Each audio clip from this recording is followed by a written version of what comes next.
Hi, I want to give you a quick overview on using the assignment operator or the equal sign when you declare and initialize your variables.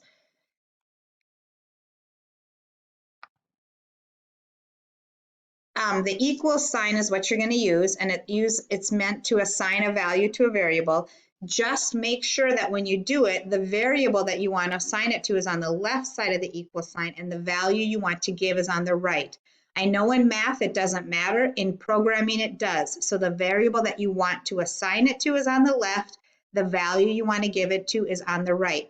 Also, always remember you can only have one item on the left side of the equal sign. So you can only have one variable over here. You couldn't have 3 plus 4 equals I. So you also remember that.